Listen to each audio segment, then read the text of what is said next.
최근 미국의 하웨이 추가 제재 조치가 강화되면서 국내 기업들까지 타격을 받지 않겠냐는 우려도 있었는데요.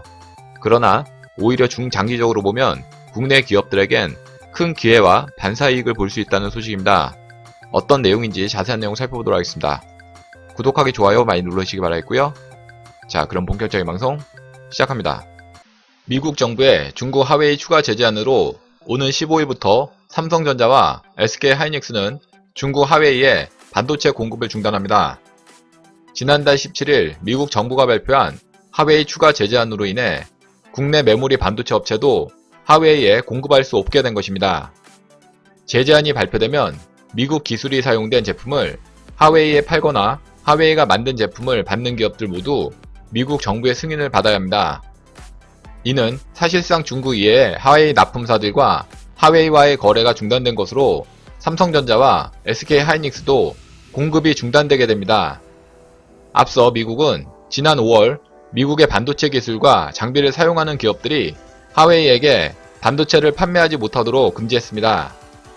이에 하웨이는 우회로를 확보하려고 했지만 미국 정부는 지난달 더 강력한 조치를 취하면서 하웨이가 구매자, 중개자, 최종 사용자인 경우에 거의 모든 거래는 미국의 허가를 받도록 한 것입니다.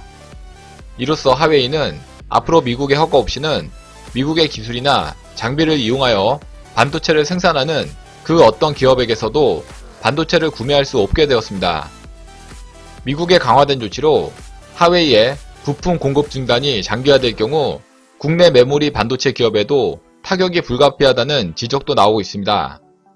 그러나 업계에서는 하웨이 제재가 삼성전자와 SK하이닉스에 큰 영향을 미치기 어려울 뿐만 아니라 오히려 반사이익이 더 크다는 지적입니다. 하웨이 관련 매출이 떨어지고 하웨이 스마트폰이 더 만들어지지 못하더라도 스마트폰에 대한 수요 자체가 없어지진 않기 때문입니다. 오히려 삼성전자의 경우 반사이익을 볼 수도 있다는 분석이 나오고 있습니다. 스마트폰 시장에서 주요 경쟁사였던 하웨이가 더 이상 제품을 판매하지 못하게 되면 그 수요를 삼성전자가 흡수할 수 있기 때문입니다. 이번 하웨이 제재로 유럽과 아시아, 중남미 등 중저가 수요가 높은 지역에서 삼성전자가 수혜를 볼 수 있다고 평가하고 있습니다. 또한 삼성전자는 현재 4위인 글로벌 통신 장비 시장에서도 수혜를 볼 것으로 기대됩니다. 전 세계 5G 통신 장비 점유율 1위를 차지하는 하웨이가 시장에서 퇴출되면서 그 빈자리를 치고 들어갈 수 있기 때문입니다. 실제로 최근 삼성전자는 미국 버라이즌과 역대 최대 규모인 8조 원대 5G 장비 솔루션 계약을 체결하였는데 이는 하웨이 제재가 영향을 미친 것으로 풀이됩니다. 업계 관계자는 삼성전자가 단기적으로 매출에 악영향을 미칠 수 있다면서 중장기적으론 하웨이에 공급하던 부품을 다른 업체에게 팔면 되기 때문에 중장기적인 영향은 크지 않다고 말했습니다. 이처럼 미국의 하웨이 제재로 삼성의 반사적인 이익이 기대됩니다. 이상 삼성 반사이익에 대해서 알아봤고요. 다음 시간 더 알찬 내용으로 방송 올리겠습니다.